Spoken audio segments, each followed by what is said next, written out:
Okay, moving on, relative clauses. Now, relative clauses are a special type of subordinating clause. Remember, subordinating clauses don't make sense on their own, okay? So relative clauses describes or changes a noun using our relative pronouns. Relative pronouns are who, that, or which. So it could be Mrs. Loftus, who worked at Foundry Lane, went outside in the cold, okay? Or it could be something like, he ate too many cakes. There's your main clause. Now we're adding on a subordinating clause, relative clause, which made him sick. Okay, so relative clauses start with these relative pronouns.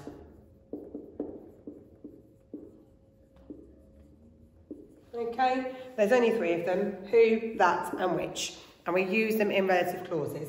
Relative clauses don't make sense on their own because they're a special sort of subordinating clause. Okay, a root word. Now root words, we often use them in spelling. A root word, an example would be happy. Happy is my root word.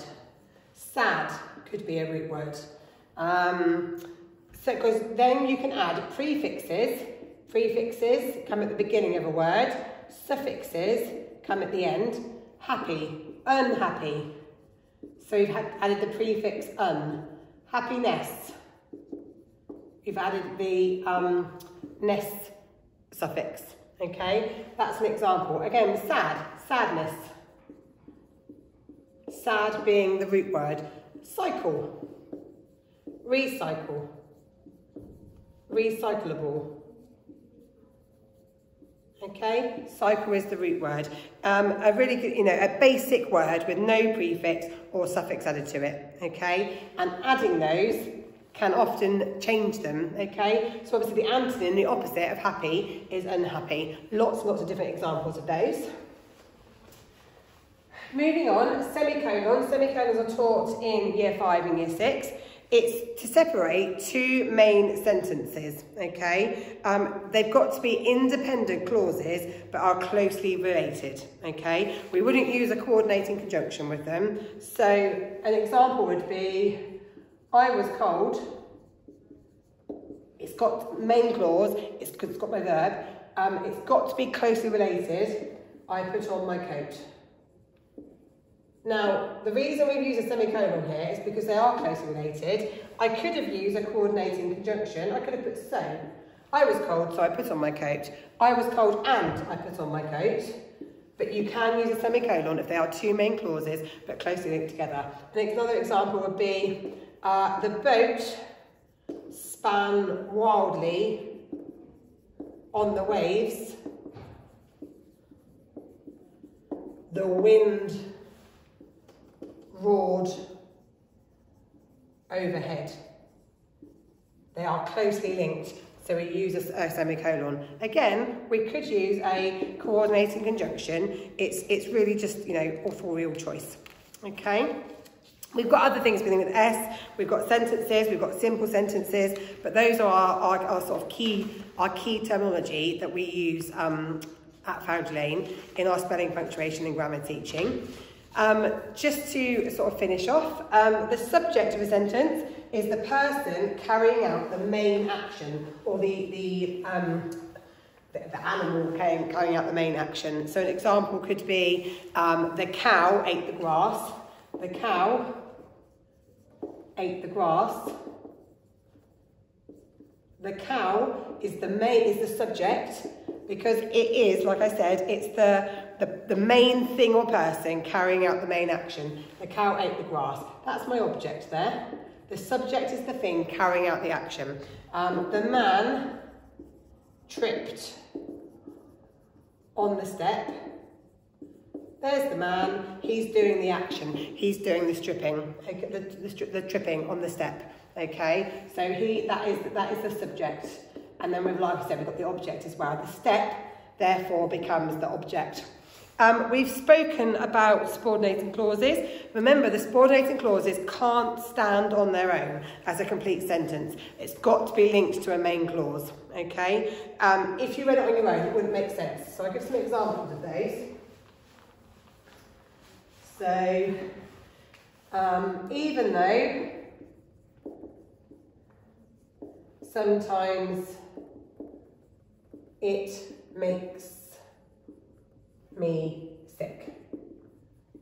That's a subordinating clause. It's got the subordinating conjunction here, even though, but we don't know what it's about, okay?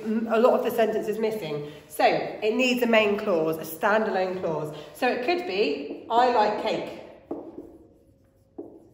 even though sometimes it makes me sick, or even though sometimes it makes me sick, I like cake, or I enjoy the waltzer. Even though sometimes it makes me sick, I enjoy the waltzer, okay? Subordinating clauses can't stand on their own. They need a main clause to go with them, okay? We've been through what suffixes are. That's obviously an S. A suffix can be added on to a root word, whereas like at the end, suffixes come at the end. So happy, happiness. Lonely, loneliness. Happy, happily, okay? The li and the ness are the suffixes, sorry, okay? Superlatives are key stage 2. It tells you, it's comparison, okay? It's often using the word, the suffix est or the word most, okay? So Mia ran, she ran fastest. There's our comparison, okay? I am hungry, you are hungrier than me, but he is the hungriest of them all. It's allowing that comparison. So the superlative allows comparison, okay? We've been through synonyms, we've been through third persons, because we are getting on to T now in our glossaries. Time conjunctions, time connectives, they're sometimes called. Time connectives tell you when something is happening, okay? So after, meanwhile, okay? Those are just 2 examples. After your dinner, you can do your homework. Then, before. Now, before is a really tricky one because before is also a preposition. Before, when it's linked to time, so before you go outside, I want you to do your homework, that's a time connective. Or if it was, the man stood before the tower, that's a preposition because it's showing you the position of something. So before is a really tricky one. It can be used in 2 different ways. I really hope, last one, verb. Verb is a doing word, hop, skip, jump, clap, run, look. I hope that was useful, and please feel free to let me know if you need any more examples. Thank you.